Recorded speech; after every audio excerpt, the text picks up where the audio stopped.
19 final at Dowdy-Ficklin Stadium. East Carolina dropping to 2-1 on the year. App State improving to 2-1. Got a lot to talk about in this one. Holden Ahlers, your quick thoughts.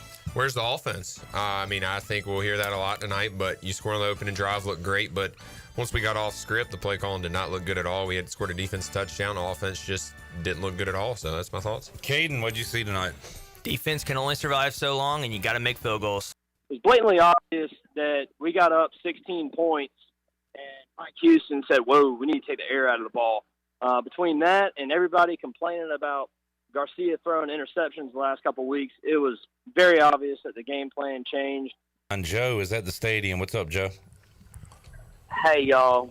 I'm still out here. I'm on the ramp. I'm listening to the App State fans. I'm listening to the Pirate fans. But I'm going to say this. I'm going to go against the grain of what Steve Logan said. We didn't lose that game after the first half of last week. No, we lost this game at the end of the first half of this game. And I'm going to say it. In this moment, we had an opportunity to extend our season to the next level. This loss right here eliminates all hope. We lost hope. And I hope Mike hears this message loud and clear. We had an opportunity to do something special. It is gone. And this fan base knows it. This fan base sees it. This fan base hears it. This was his moment. Kind of disappointed today.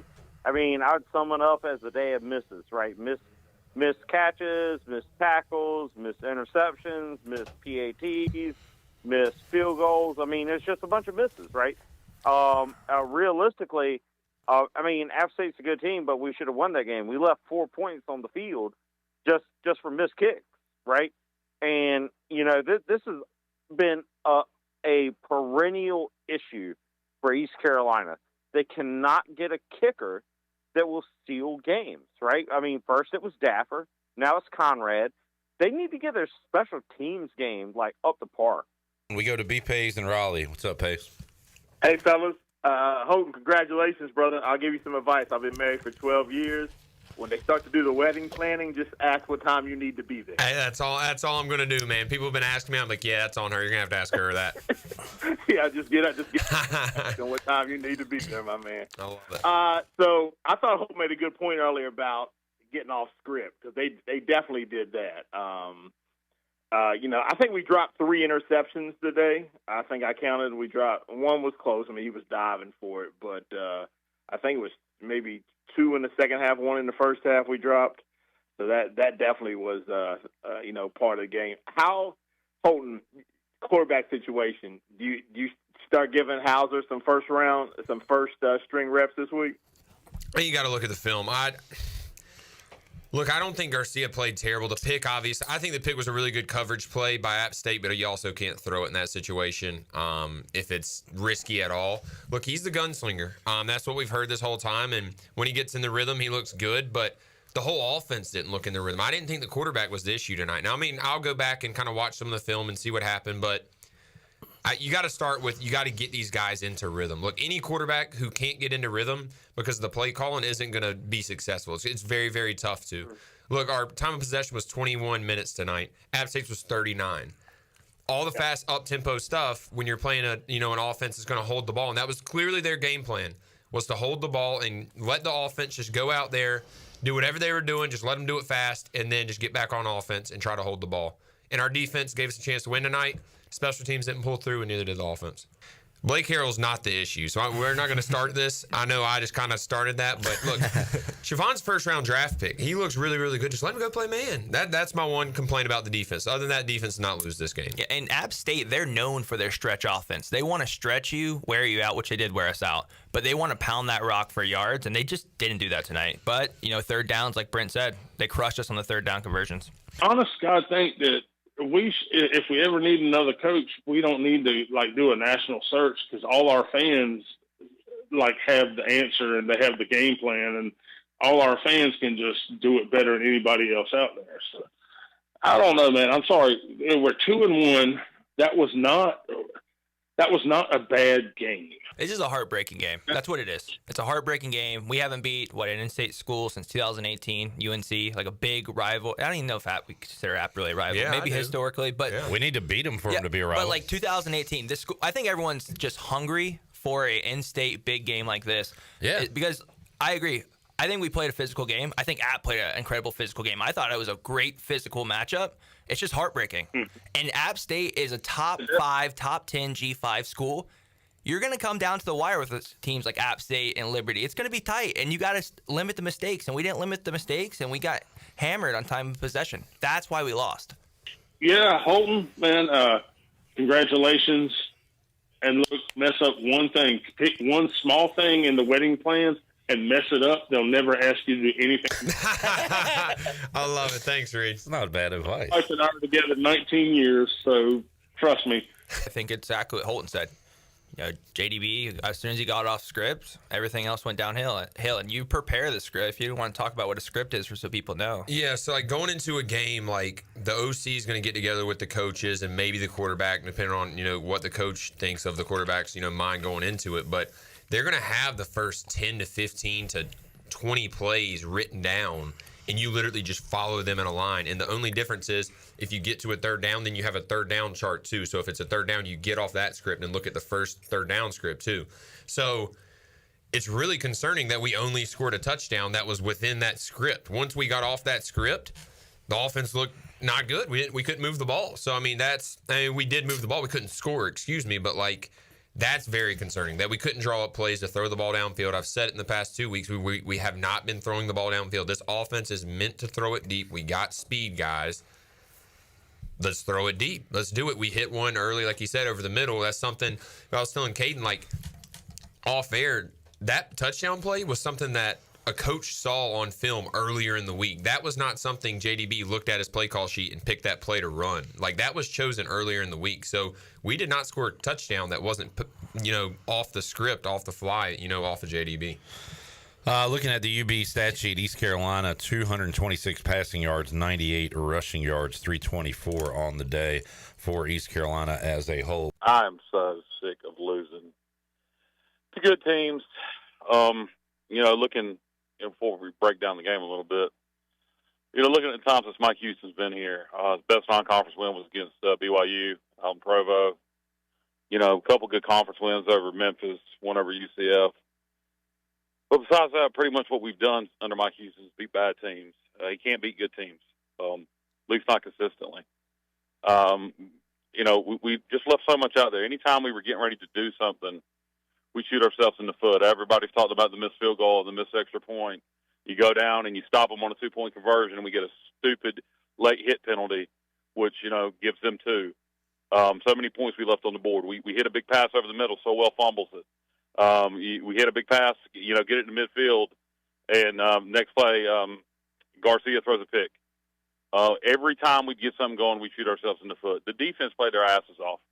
Defense gave us every chance to win that game in the fourth quarter, and we just refused to do it. We thought, no, we're not going to win. Special teams, offense, we're not going to help out the defense. We ain't going to do it. We refuse to win. We refuse to. Good Lord, I've never been so frustrated. It just seems like we're just keep making so many stupid mistakes, even when we win, which is nice to be able to win. But, boy, it has been an extremely frustrating year so far. So on that last one, Holden, you like the Tony Romo in here. You called the play before it happened. And you called that one, and it almost looked like Garcia, again, who am I? But you can talk about it. But it looked like he kind of locked into right and just kind of watched him cross the field to me. Yeah, so it's a cross route. And, Clip, I went through the film and, on social media of the past games, went over the cross route. Hopefully fans have seen it at all. They know I've went over that route, and that's JDB's third down call. And as soon as Winston Wright motioned in, you're motioning him in to get him a full-speed cross route. And guess what? Well, App State also – they're not watching my social media clips, but they're watching the film. we run it, it seems like a lot on, third down. And look, that's a staple of the offense that we run, but you got to come up with something else. And when you motion him in, I mean, there's only one route he's running, and it's the route that we threw a pick on. So, yes, we shouldn't have thrown it, but App State has probably been practicing that play. I know they've been practicing that play since they started practicing for ECU. So, I mean, that's my answer on that one. A little nugget call out on that play as well. Holtman was calling, throw it to him, throw it to him. You were calling it. I said cross. I didn't say throw the cross. Yeah, we'll debate that one, but well, if you were there, I said cross. You were calling the play. I mean, we couldn't see what was going on down the field. But I will give that DB credit. He was supposed to, like, a lot of times those DBs would chase on that route, and he sat there, and it was a great defensive call. Rules. They were going cover 3, and he had a deep third, and instead of chasing the post, he stuck to his rules because they've seen the film so much and knew the cross was coming. Absolutely great defensive call. Their whole game plan was to control the ball and let us make mistakes. That's all. That was their whole game plan, just to let us lose the game. They're going to run their stuff. They're going to let us make mistakes and lose it. That plan barely played out for them. If we don't miss a field goal, that's it. They're done. So they came in here trying to play like they're more experienced. They're just going to slow it down, not give us opportunities, and let us make mistakes and let their experience play out. And it barely worked for them. Like it could have backfired on them. It could have. It didn't though. Yeah, and it's like it's kind of it's kind of a weak move by them, but it worked out. Oh, well. I'm lucky that it worked out. I guess. It Yeah. could have backfired with one field goal kick. Well, like you said, they knew we'd blow it. They knew we'd kill ourselves, and we did. Okay, but I'm agreeing with you. What do you mean? What I'm saying is that is not a strong-willed, aggressive mentality. Who cares? They beat us. But it could. Okay, I know. But do you want me to give you the phone number to the app show? Yeah, you need to call. They're one missed field goal away from going home with a loss. Like I'm saying that panned out for them. We almost got them. Right. We almost got them. Yeah. All right, Rob. It's weak by them. I hear you, man. Hey, good call. Thank you, man. But what I'm saying is, Rob sounds like the guy who's mad at the guy on Mad when you're losing. He takes a knee instead of like throwing it when you're up on the game. That is weak. Yeah, that's a weak move, man. But I got to tell you, I'm not quitting on this team. I see a lot of good in this team. I see a lot of potential in this team. I'm a little frustrated with some of the fans who are hating on everything right now. This one hurts. It's tough. But doggone it, we still got a lot of games left. I'm excited about this team. I'm excited about Jake Garcia. I'm doggone excited about watching Deontay Johnson play. Deontay Johnson. That's a bad man.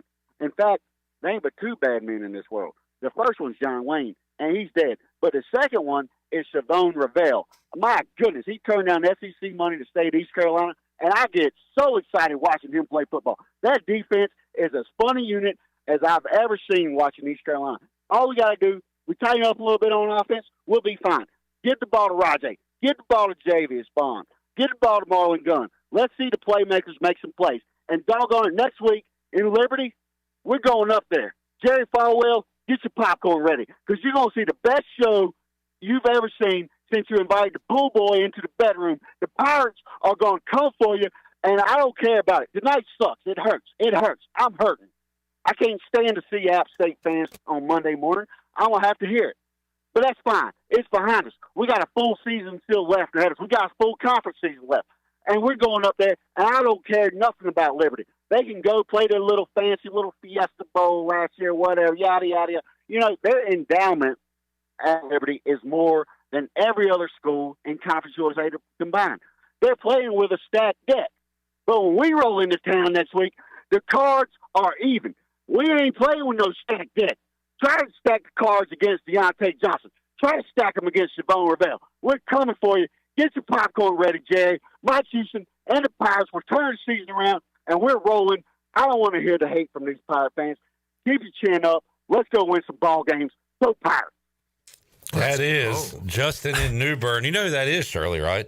That's we're going to the mountain. We're going to slap every cougar on that mountain when we went to BYU and beat them. That's why I kind of did a double take when I saw Justin in New Bern. I knew something big was coming. Does Justin have any free time to talk to the team next week before Run Out versus Liberty? We brought in a special speaker this week, Justin in New Bern. I almost flipped the table. He fired me up. I forgot about today's game. All right, Atticus in Charlotte. What's up, buddy? So I just want to say, first and foremost, I do appreciate Mike Houston grabbing the Pirates out of the gutter and making us relevant again, getting us back to bowl eligibility. Holden, Caden, that you guys played a part of that. Appreciate it. Holden, congrats on the engagement. Thanks, brother. Atticus, you all right, man? No. Okay, all right, go ahead. So that all being said, because I do want to preface it, I want to give context. Like, it's not like Mike Houston's a bum. Like, he grabbed us out of the gutter. That all being said, man, Mike Houston cannot win the big one. He cannot beat an in-state opponent that matters. I know everything that happened with NC State. I know, and you can't put all that on Mike Houston. But at the end of the day, he cannot beat an in-state opponent that matters. Mike Houston, put the fries in the bag. Mike Houston, put the fries in the bag, dude. What does it take to beat an in-state opponent that matters? I don't care that we have a new quarterback. I don't care that we have a new OC. I don't care that we have all these new guys on offense. It doesn't matter. We lose to App State 3 times in a row. No one respects us anymore. We're the doormat of the G5 in North Carolina. When I grew up, when I was growing up as a kid in North Carolina, I feared ECU. I grew up a UNC fan. My parents went to UNC. I feared East Carolina. And you know what? No one fears East Carolina anymore. We're a joke. Mike Houston, put the fries in the bag. All right. Thank you, Atticus. What does that mean? Go Panthers. I think put the fries in the bag means just. Hold on, Atticus. Does he have anything else? Go ahead, Atticus. Oh yeah, I have tickets to the Panthers game tomorrow. Life is good. Yeah, I'm thrilled. It's gonna be so sick, dude. Bryce Young. Yeah. For alternate interceptions line over 8.5. Take it. See you, buddy. See ya. Former Pirate Radio intern Atticus. We've had the highs of highs and the lows of lows with his calls. So I was going to ask you guys, is that a phrase that like kids know that I should know? Put the fries in the bag. I'm getting way older, way quick. I have no clue. It means he should be working at McDonald's and not coaching Is that a what football team. That's okay. That's saying you're bad at your job. Okay. We were joking about that with DJU earlier. In 3 weeks he's going to be working at Burger King because he can't throw a football. Put the fries in the bag. Shirley, I'm going to need that for Monday and for here on out. Make that a hotkey, please, ma'am. I mean, what am I taking drive-through orders now? Shout out to, we talked earlier about do we have like rivals in the radio game. Shout out to Navy play-by-play voice Pete Medhurst, who is a fan of the fifth quarter and loves what we do here. He is in the chat and says, put that on a T-shirt. We need a put the fries in the bag T-shirt. I love it. Pete, good to have you hanging out with us late night tonight. And all of you awesome fans, we appreciate you tuning in all day long. We were with you noon on the Bud Light pregame tailgate, signing off at 10 p.m. A long day here at Pirate Radio, and we love it. And guess what? We'll do it all over again coming up next week. It'll be a 2 o'clock start time for the Bud Light pregame tailgate, getting you ready for a 6 o'clock kickoff between Liberty and ECU. For the big dog, Sean, Jenny, Shirley, Earl, Holt will have your Monday morning quarterback and film breakdown on Monday. Film breakdown Tuesday. I was tripping. Monday morning quarterback Monday. Then Tuesday, film breakdown. Thursday, podcast drop. Friday, picks. And you will have a voice by then. I hope so, Clip. Caden, I hope so. I hope so. Appreciate your insight, Caden. Enjoyed it, man. Yeah, enjoyed having you. Thank you. See, nobody ever says that to me. Appreciation around here is crazy nowadays. We'll see you next week, and fans, will talk to y'all next Saturday on the Bud Light pregame tailgate and the U.S. Cellular fifth quarter call-in show.